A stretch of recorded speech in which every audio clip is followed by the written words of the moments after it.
Mario Rivadulla presenta Teledebate con Ramón Reyes, Alex Jiménez y Dilenia Cruz. Teledebate, objetivo y veraz, siempre fiel a la verdad. Sean todos bienvenidos, estimados amigos, amigas, a esta nueva entrega de Teledebate, donde, como siempre, vamos a estar con ustedes por la próxima hora, Dios mediante, compartiendo temas de interés general y una muy importante entrevista con la licenciada Roxana Reyes, procuradora de la mujer, que ya desde el miércoles pasado pues había quedado comprometida. Bien, la reflexión de este día dice así: la vida resulta un tránsito inútil cuando transcurre vacía de un ideal. La historia nos recuerda que en el año 1824 Colombia obtuvo su independencia librándose del yugo colonial de la corona española. Pese a todas las vicisitudes por las que ha debido pasar con los carteles de la droga y el hostigamiento de las guerrillas, es uno de los países más progresistas y de mayor potencial del continente, con una continuidad ejemplar de elecciones democráticas. 1873 nace en Brasil Alberto Santos Dumont. Fue uno de los precursores de la navegación aérea. En 1923, víctima de un atentado ordenado por el presidente Oscar Elías Calleja y el general Álvaro Obregón, cae asesinado en la ciudad de Parral, en el estado de Chihuahua, el legendario guerrillero mexicano Pancho Villa. Con él murieron también sus guardaespaldas. Sus hazañas militares le otorgaron una aureola de héroe que quedó reflejada en distintas obras literarias y biográficas, así como en el cine hollywoodense y en los clásicos corridos mexicanos. En 1923, el Vaticano y el gobierno alemán del Tercer Reich firman un concordato. En el año 2008 fallece en la Ciudad de México, a la edad de 84 años, el destacado compositor, editor de música y cronista de espectáculos Petro Macorizano Mario de Jesús Báez. En 1946 emigró a Nueva York. Posteriormente, en el año 1959, se radicó de manera definitiva en México. Fue autor de más de 300 composiciones, entre ellas varios populares boleros que lo llevaron a la fama. Durante su exitosa carrera recibió infinidad de premios y de reconocimientos. Bien, tenemos aquí dos actividades. Una es para mañana.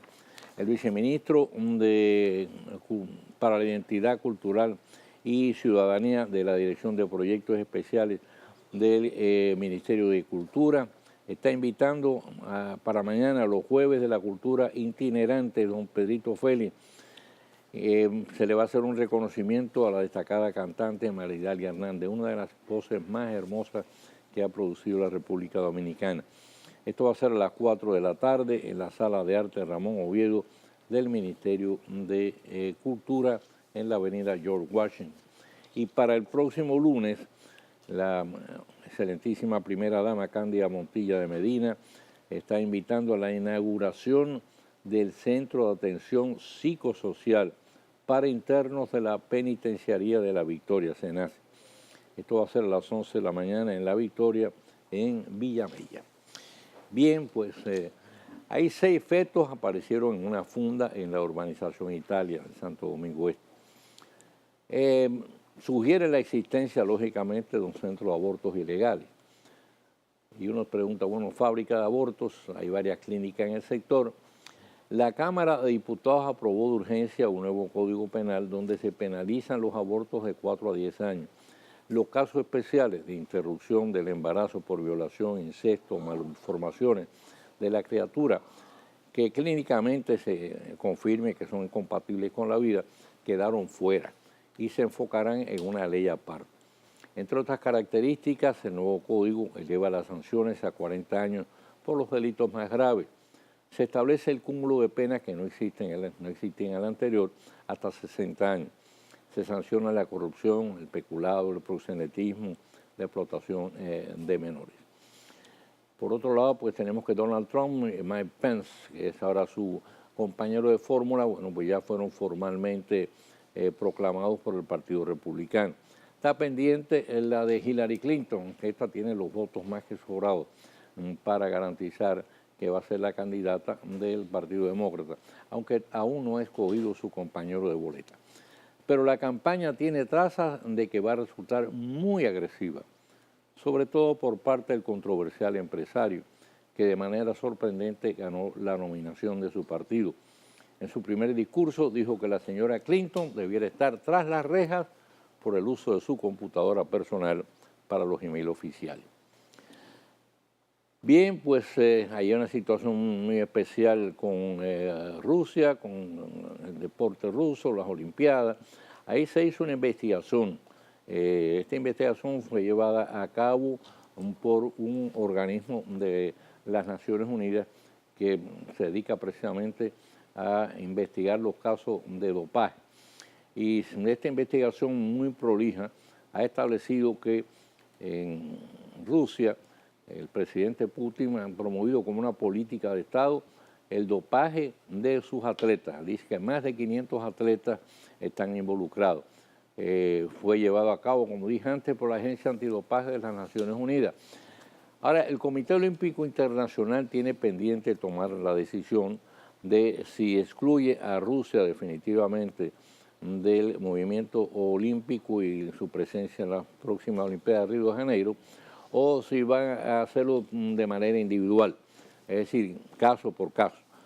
Ayer habíamos dado la información, una información que recogimos naturalmente del periódico Hoy, de que se había acordado en este caso la exclusión de Rusia del movimiento olímpico, pero después vino la aclaración de que el comité pues tiene el asunto pendiente de tomar esa decisión, si es de carácter colectivo o individual. Bien, ayer Danilo Medina y la doctora Margarita Cedeño fueron formalmente proclamados como candidatos, como presidente y vicepresidente de la República. Ahí la oposición calificó de ilegal la proclamación porque dice que la Junta Central Electoral no envió el acta.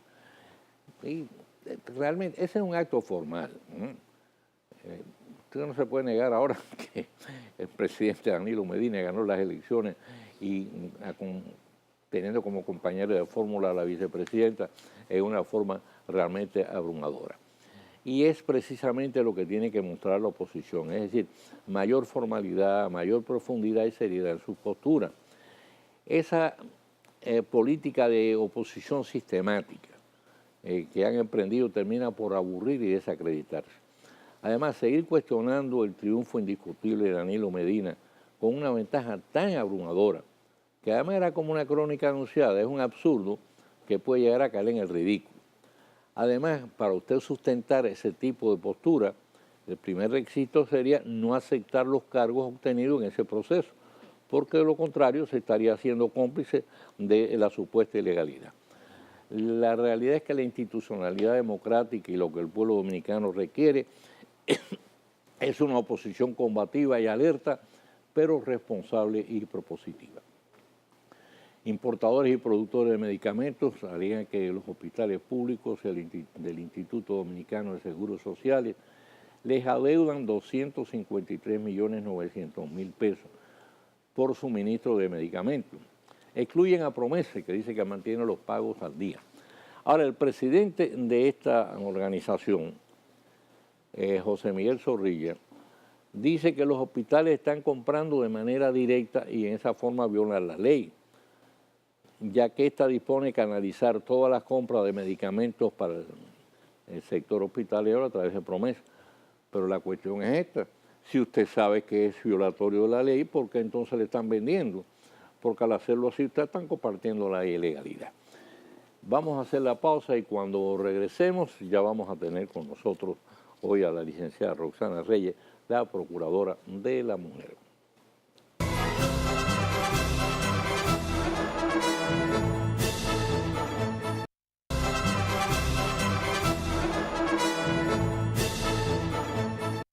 Bueno, pues el miércoles pasado tuvimos aquí a la licenciada Roxana Reyes, la Procuradora de la Mujer, ella hizo el compromiso de volver este miércoles y como una persona muy seria, pues aquí está. Sí, hay que honrar la palabra. Bienvenida, Roxana. Gracias. ¿Cómo va, Roxana, la estadística de los feminicidios en lo que va de este año? Bueno, tal y como habíamos comentado un poco la semana pasada, la estadística cortada de la Procuraduría General de la República a mayo, porque todavía se esperan los datos de la Policía Nacional y del Instituto de Ciencias Forenses para filtrar esa información y producir finalmente el dato de junio, porque aún julio no concluye.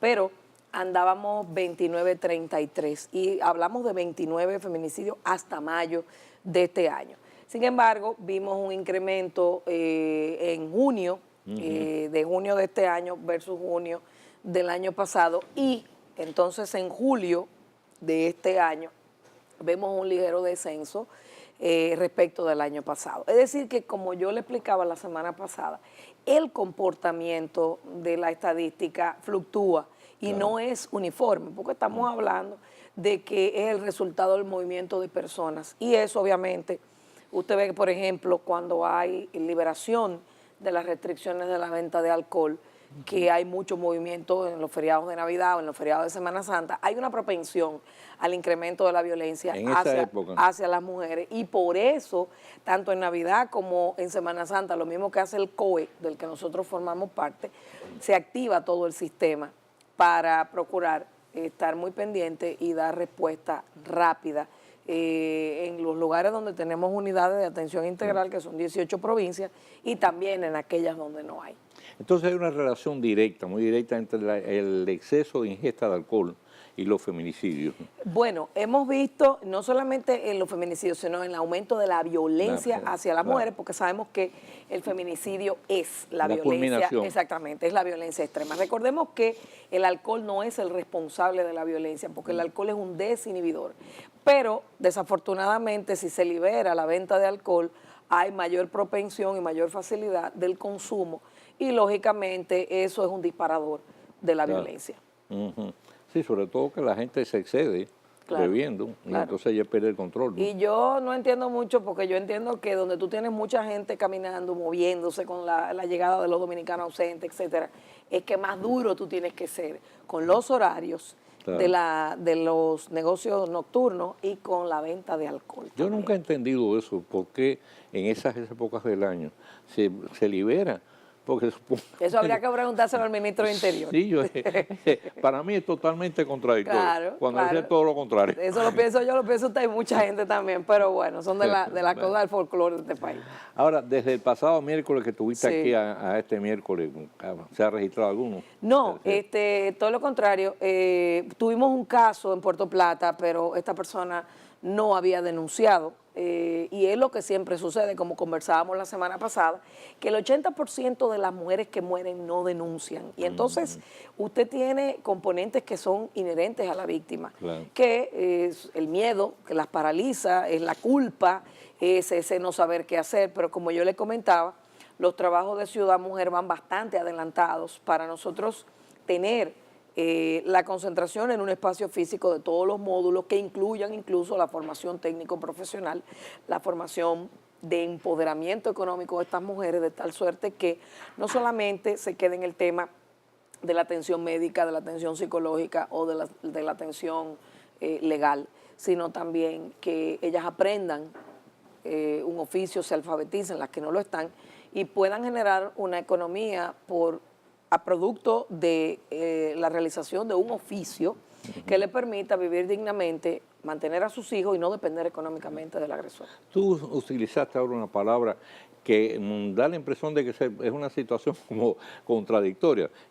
Bueno, la mujer no denuncia porque siente culpa. Exacto. O sea, la víctima siente culpa. Ella se culpa de la violencia que vive. Inclusive hemos tenido casos donde ella nos dice: ay, magistrada, pero es que yo soy tan necia que él me tenía que dar mi galleta. Entonces, imagínense, esto es un tema que pasa porque esta mujer está metida en el círculo de la violencia. Bueno, que la gente sepa. El círculo de la violencia son varias etapas. La primera etapa es esa etapa de dime y direte, de violencia verbal y psicológica, que puede agravarse estallando la violencia física, y esa violencia física se manifiesta a través de golpes, patadas, fracturas, abortos, intentos de ahorcamiento, incluso hasta el feminicidio como violencia extrema, y ahí queda. Sin embargo, cuando supera o rebasa esa parte de violencia física, baja la etapa de la luna de miel donde el agresor le pide perdón, ella le cree y lo perdona y vuelve a engancharse dentro de ese círculo, pudiendo pasar en esto de 15 a 20 años. Imagínese usted lo grave que es en ese estilo de relación violenta, agresiva, usted tener 15 o 20 años. Aparte de que la mujer, para decidirse denunciar al agresor, puede tardar de 5 a 7 años. O sea que el individuo, el agresor le pide perdón, dice, mira, perdóname porque se me fue la mano. Claro. Pero cuando ya pasa la tercera o cuarta, le dice, mira, si tú no fueras tan necia, a mí no se me veo la mano. Exactamente. Y además, acuérdese que él le dice, es por tu bien que yo te di esa galleta, o es que tú te lo buscaste. No, nada justifica la violencia. Y es importante señalar lo siguiente.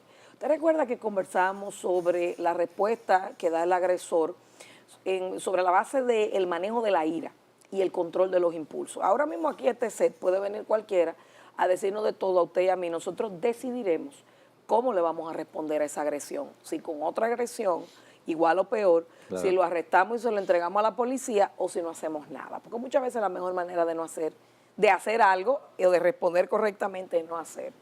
Pero no todos los agresores tienen ese control interno y tienen la posibilidad de reaccionar de manera proporcionada, y usted ve que muchos de ellos matan a la víctima y después se matan ellos. Sí, correcto. Dependiendo su alto nivel de codependencia emocional de esa víctima. Me parece que esto es una tendencia que la he visto como que se ha agudizado en estos últimos años. Sí, así es. Más frecuente. Es así. Usted recuerda que conversábamos sobre la proporción de suicidios en el mundo. Normalmente las mujeres se suicidan más que los hombres, con la ingesta, por ejemplo, de sustancias o de sobredosis de pastillas o de fármacos. Sin embargo, fíjese que el suicidio de los hombres más, la tendencia es violenta, exactamente, con armas de fuego. Por lo general la mujer no lo hace con armas de fuego. Sin embargo, aquí en el país estamos viendo una proporción más alta en comparación al resto del mundo de suicidio de hombres seguido al feminicidio, y es producto de lo mismo que estamos hablando. Es un nivel de intolerancia y de una incapacidad de manejo de las situaciones, porque lo que hace es reaccionar de manera violenta. Fíjese que de pequeño, los niños y las niñas, usted tiene un nieto, vamos a decir, de 3 años, usted lo manda a bañarse 3 o 4 veces al varoncito. A la niña tú le dices, vete a bañar una vez, tal vez. Es decir, las mujeres son más controladas desde pequeñas. Inclusive salía un artículo en la prensa en esta semana de que las mujeres delinquen menos que los hombres, pero no es porque delinquen menos, porque sí es que son socialmente más controladas. Es decir, la sociedad nuestra, que es androcéntrica, machista, patriarcal, es más permisiva con los hombres. Bueno, de que son niños, claro. Lo único que no le permiten es conectar con sus emociones. Y luego entonces, para canalizar esa interacción con las mujeres, las ven como objeto de su propiedad, no son capaces de negociar, no son capaces de resolver las cosas de manera ordenada y correcta. Tú estabas hablando precisamente, bueno, hablaste ahora de estadísticas internacionales. Dicen que el mal de otro es consuelo de tonto, pero en estos días yo estuve leyendo una información que me llamó muchísimo la atención.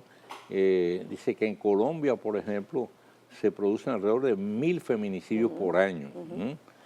Y parece que en la región en general es un mal bastante extendido. Claro, claro. De hecho, nosotros somos de los países con las tasas más bajas por cada 100.000 habitantes, apenas un 4%, 4 por cada 100.000.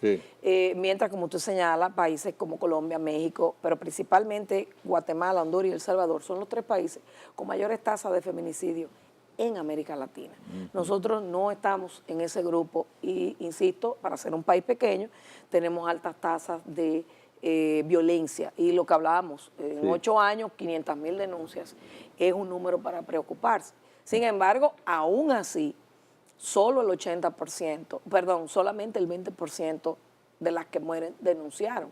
Es decir, el 80% no. Y es un tema, como hablábamos, que supone grandes desafíos para el Estado dominicano, porque usted tiene que mejorar la respuesta al delito, pero para mejorar la respuesta al delito son muchos los factores.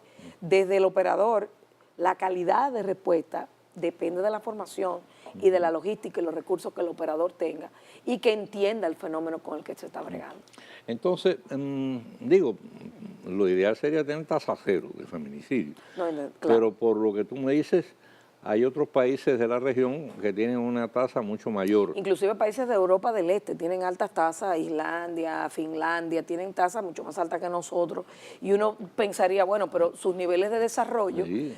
son contradictorios Y porque la gente cultura. tiende a encasillar el fenómeno del machismo, la cultura patriarcal machista dentro de las sociedades subdesarrolladas o con pocos niveles de desarrollo. Usted ve, por ejemplo, esto que pasa con los refugiados en todo el mundo, que el 70% son mujeres y sus hijos, y que ellas sufren los embates de la violencia, incluso de la violencia sexual en las fronteras, donde hay lugares en conflicto, donde hay lugares de conflicto armado o de guerras. Entonces, ciertamente, vemos que hay países con niveles de desarrollo superior a nuestro y altas tasas de empleo, no de desempleo, Sí. que tienen niveles de violencia y tienen niveles de feminicidio bastante altos, sobre todo en Europa del Este. Parece que eso ocurre también con los suicidios. Hace algunos años leí, por ejemplo, si mal no recuerdo, que el país de más alta tasa de suicidio en ese momento era Suecia, Sí. que tenía un alto nivel de desarrollo. Así es. Y entonces dice que lo habían, pero lo que me llamó la atención dice que los psicólogos y sociólogos habían estado estudiando el fenómeno y llegaron a la conclusión de que la mayoría de esos suicidios era por aburrimiento, porque la persona Y en llegaba... Japón también pasaba lo mismo. Sí, la persona llegaba a un momento, como tiene todo resuelto, Claro. llegaba un momento que decía no tenía retos en la vida, entonces, bueno, ¿y qué hago yo aquí? Exacto. Entonces, Sin embargo, fíjese que nuestro país, que es un país de renta media en vías de desarrollo, tiene altas tasas de suicidio y sobre todo conectado con el feminicidio. Pero esto es un tema de codependencia emocional, esto es un tema de incapacidad de resolver los problemas y las situaciones complicadas, porque observe que, como yo decía, cuando tú le das una pela a un hijo tuyo con rabia, descargas toda la rabia y después te sientes tan mal que no sabes cómo resolver la situación. Entonces, en este caso, los hombres descargan toda su rabia sobre la víctima y luego se matan ellos. Vamos a hacer una pausa. Rosa. Claro.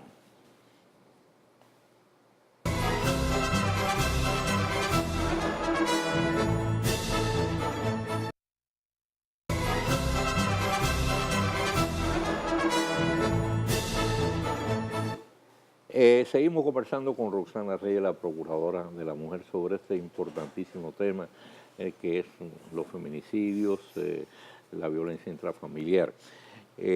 Roxana, ¿se ha establecido algún tipo de perfil sobre el abusador?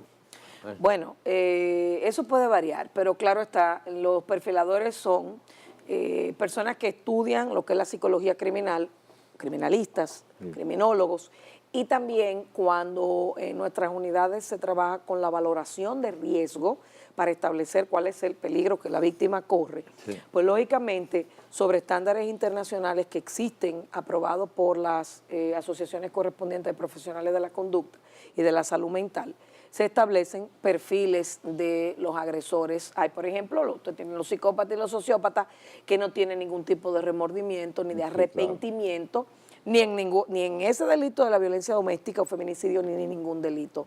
Pero hay otros que tienen una alta codependencia emocional de la víctima, pueden ser personas límite, como se le llama, que están como en ese borderline y así. Y entonces, sobre la base de los estudios que se han hecho y las características que presentan estos agresores, pues se sabe qué tipo de intervención se va a hacer con ellos. Por ejemplo, aquellos que no son recuperables, como le explicaba, sociópatas y psicópatas, esa gente no se puede hacer ningún tipo de intervención con ellos porque tú procuras un cambio, una resocialización. Con ellos es un tema de contención y de encarcelamiento porque, claro está, esto lo puede ampliar un profesional de la conducta, pero es lo que nosotros vemos en la práctica. O sea, actualmente nosotros trabajamos para la implementación de un sistema de intervención conductual en aquellos privados de libertad dentro del nuevo modelo de gestión penitenciaria que siga parámetros parecidos a los que exitosamente se han desarrollado en el modelo de intervención conductual para aquellos agresores que no representan peligro de muerte, pero que están en libertad, porque su nivel de riesgo no compromete ni la vida ni la integridad o seguridad de las mujeres y sus hijos. Bueno, fíjate, ahora se está hablando ya de llevar la educación sexual a las escuelas. El Ministerio de Educación ha convocado una serie de técnicos nacionales y también está recibiendo la asistencia de los técnicos internacionales, no solo en educación sexual, sino en formación humana.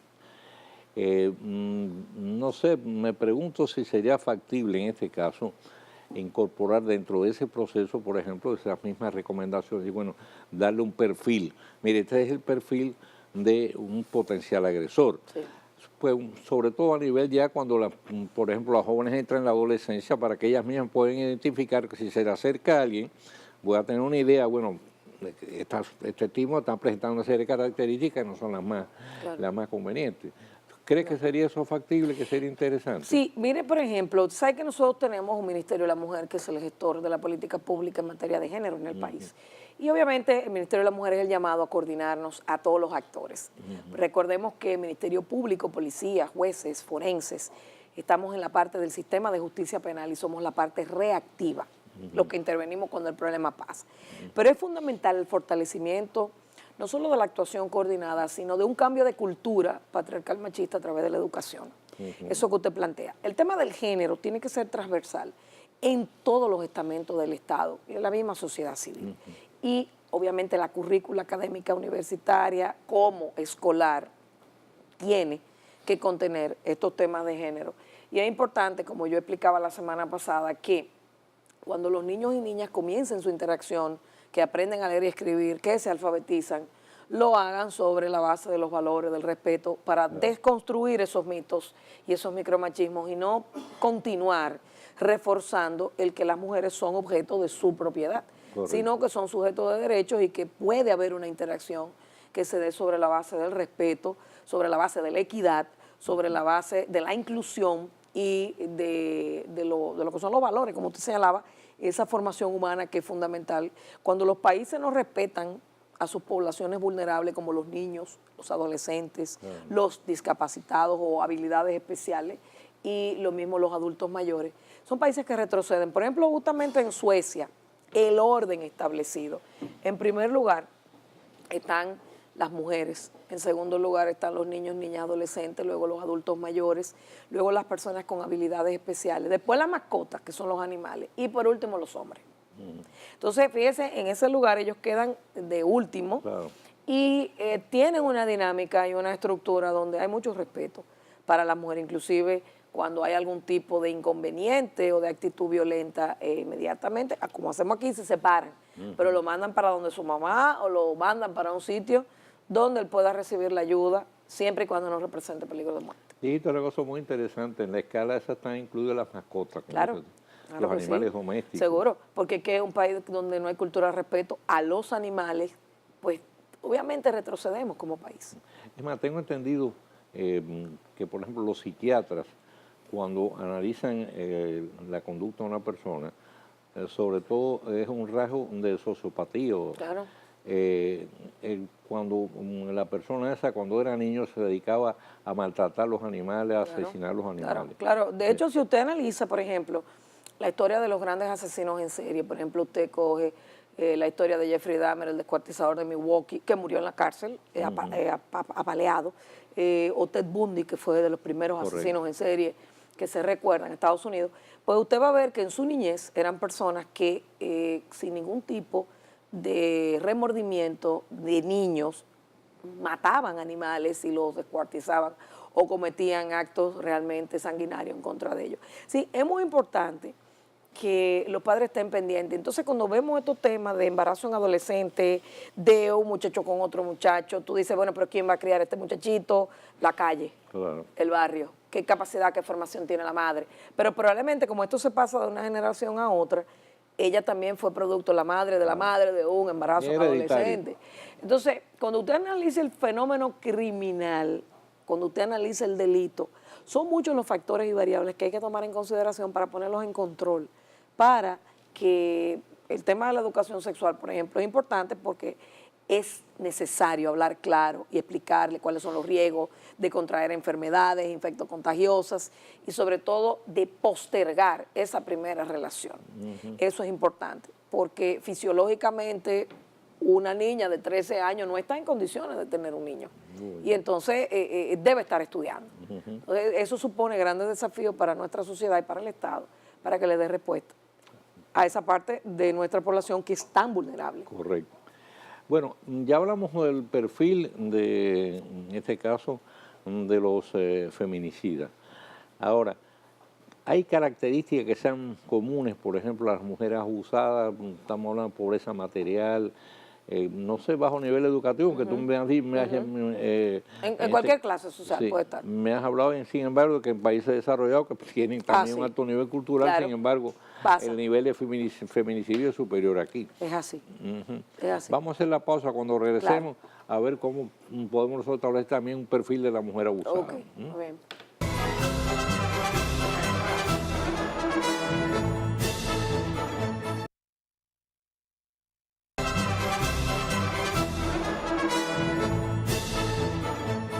Bien, estamos en los minutos finales de esta interesante conversación. Demasiado, pues, esto ¿Verdad? se va muy rápido. Usted tiene que volver otra vez. Yo voy a tener que volver, sí. Sí, señor. Con la licenciada Rosana Reyes, la Procuradora de la Mujer. Dejamos pendiente en el otro segmento, bueno, establecer una especie de perfil o las características más comunes en las mujeres abusadas. Mira, igualmente cuando uno está trabajando con grupos humanos, lógico, esto varía porque, por ejemplo, las mujeres abusadas tienen baja autoestima, pero hay mujeres abusadas que tienen muy buena autoestima también y la tienen alta. Es decir, ya hay cosas que, según hemos visto con los profesionales de la conducta, han evolucionado y no son rígidas, ¿no? Pero obviamente sí vemos que las mujeres víctimas, muchas tienen, las que más acuden a nuestras unidades, que son de las clases populares, tienen dependencia económica del agresor, codependencia emocional. Sí es un tema recurrente, no importa la clase social, la codependencia emocional del agresor, porque hay mujeres que son económicamente independientes y exitosas y son víctimas de violencia, ¿verdad? Entonces uno jamás podría pensar que artistas, deportistas, cantantes han pasado por esto, y con todo el éxito y la fama, ¿no? Pero sí hay una constante en esto y es la codependencia emocional, que como yo le explicaba, a veces es tan alta y tan fuerte del agresor hacia la víctima que termina matándola y matándose él, aparte de múltiples factores. Sí. Yo lo que creo es que uno de los grandes retos que el Estado Dominicano tiene es lograr, a través de campañas masivas bien articuladas, de información, empoderar a nuestras mujeres y adolescentes, porque tenemos altas tasas de violencia invisibilizada en el noviazgo, por lo que usted explicaba, porque la gente normaliza el maltrato y lo pasa de una generación a otra. Entonces, cuando logremos un nivel de empoderamiento donde las mujeres identifiquen las señales de maltrato y busquen ayuda, pues la propensión, claro que tiene que bajar, tiene que reducir, porque no se va a quedar atrapada en un círculo, sino que va a buscar ayuda ante las autoridades competentes y ante muchas organizaciones no gubernamentales como la Colectiva Mujer y Salud, Profamilia, el Patronato de Ayuda a Casos de Mujeres Maltratadas, que por años han venido colaborando con nosotros para enfrentar adecuadamente este problema. Dijiste una cosa importante y es la participación de los medios de comunicación en todo este proceso, Sí. en toda esta campaña que debe ser sostenida. Claro. Y lógicamente tiene que ser, los medios de comunicación son el canal más adecuado porque tienen una Y ni hablemos de penetración las redes, masiva. y en las redes sociales ni se diga, porque Correcto. millones de correos electrónicos o de información en milésimas de segundo se difunden en todo el mundo en las redes. Fíjense el caso, por ejemplo, cómo se derrocó el gobierno de Egipto, por todo un movimiento de la primavera azul, creo que fue que se llamó, por las redes. Es decir, las redes son capaces de derrocar un gobierno. Exactamente. Por eso es importante el mensaje que vaya y que ese mensaje fortalezca los valores, las actitudes, convicciones y que no denigre a las mujeres, que no las objetivice, que la publicidad no agreda a las mujeres, no vinculen productos de lubricantes o bebidas alcohólicas o energizantes con una mujer casi sin ropa, porque Exacto. entonces la música también, que no la denigremos, sino que promovamos valores, actitudes y principios, porque no es verdad que la sociedad está podrida completa. Yo me resisto a creer que todo el dominicano es malo, es inmoral, es indecente. Los malos hacen más ruido, pero la mayoría de la gente no es así. No, yo tengo también esa misma convicción. Lo que pasa es que, como tú dices, bueno... Son más ruidosos. Exacto, los que hacen más ruido Y en este caso, bueno, dice que el pecado es el que tiene mayor difusión, ¿eh? Claro. Despierta más el morbo de la gente. No, y usted sabe que ser bueno es más difícil porque hay que trabajar para ser bueno, pero ser malo se copia, se imita y eso es fácil. Exactamente. Ese es el problema. Gracias, Rosana. Oye, tiene que volver. Yo No tengo queda que más volver. remedio. Queda mucho tema, incluyendo el Código Penal nuevo Bueno, así y la ley nueva que está ahí pendiente de aprobación. Me dices cuándo tú puedes regresar porque tenemos que seguir conversando de estos temas. Claro que sí. Y naturalmente Teledebate está abierto siempre. Digo, hace muchos años que venimos caminando. Este es un aliado desde que yo era fiscal, o sea que es una ayuda muy valiosa. Tú fija la fecha. Claro que sí. Pero tiene que regresar. Claro que sí. Yo creo que ya en 15 días estoy aquí otra vez. Fantástico. Bien. Claro que sí. Hacemos la pausa y regresamos con el tiro rápido. Yo llamo a tu secretario entonces. Sí, llámela para entonces. Debate El Tiro Rápido de Mario Rivadeneira.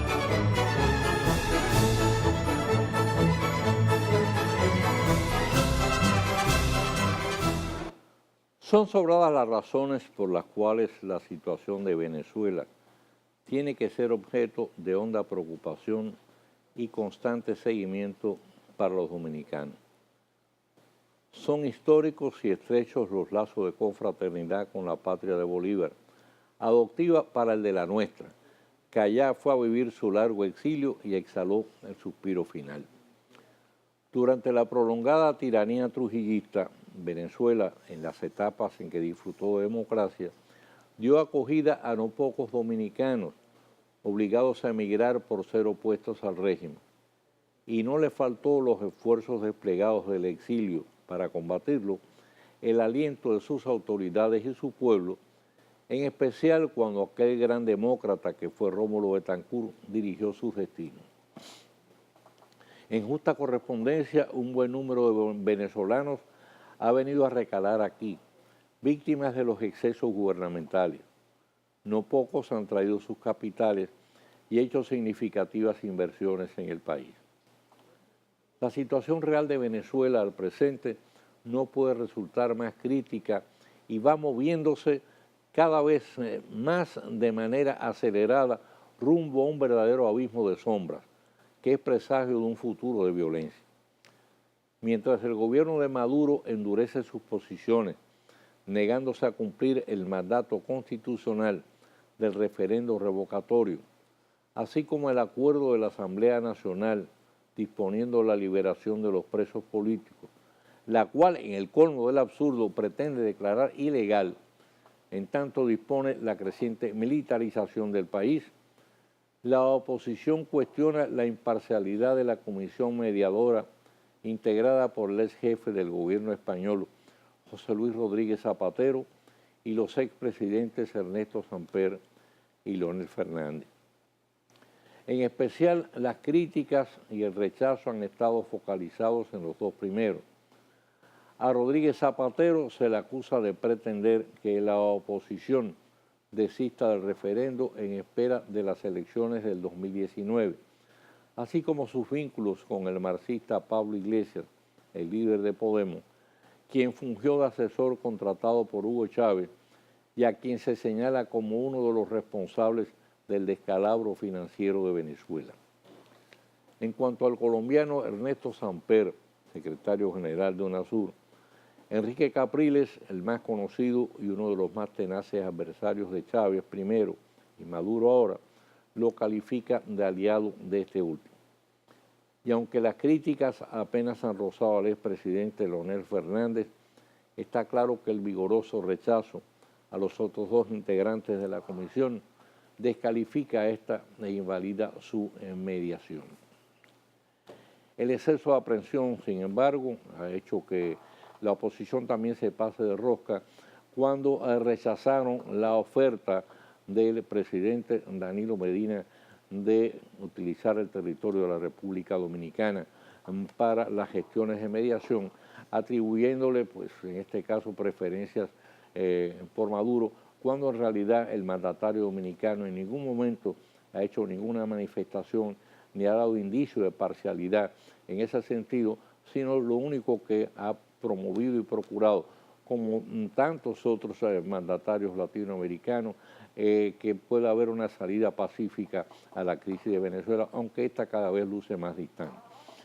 Mientras tanto, un obstinado Maduro acaba de rechazar la oferta del alto comisionado de las Naciones Unidas para los Derechos Humanos de prestarle ayuda humanitaria a Venezuela a fin de aliviar la crítica escasez de medicinas y alimentos que desde hace más de un año sufre su pueblo. La oferta lleva el endoso de que se garantice la libertad de expresión, asociación y de reunión pacífica. Un lenguaje que resulta de todo extraño y ajeno a Maduro, cuyo nivel de torpeza alcanza niveles antológicos. No ha sentido al parecer, el menor asomo de vergüenza ante el espectáculo de más de 130.000 venezolanos cruzando la frontera con Colombia para abastecerse de productos básicos.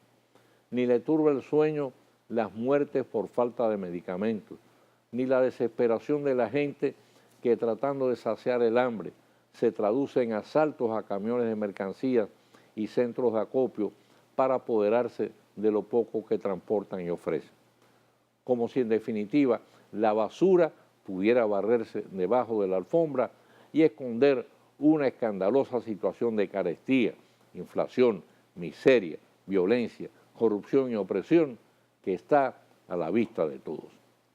Pobre Venezuela. Mañana, Dios mediante, estaremos de nuevo con ustedes con una nueva entrega de Teledebate. Recuerden que como todos los jueves tendremos aquí a la DIDA, el Departamento de Información y Defensoría de la Seguridad Social, con excelentes noticias de última hora que son muy importantes para beneficio de los afiliados al sistema. Así que los que estén interesados, tengan alguna situación que plantear, denuncia, queja, orientación que necesiten, van a poderlo hacer a través de nuestros teléfonos, llamando desde el interior sin cargo. Tengan todos un feliz resto de la noche, bendiciones, y no se muevan de frente a sus televisores, que por ahí viene el resto de nuestra interesante programación.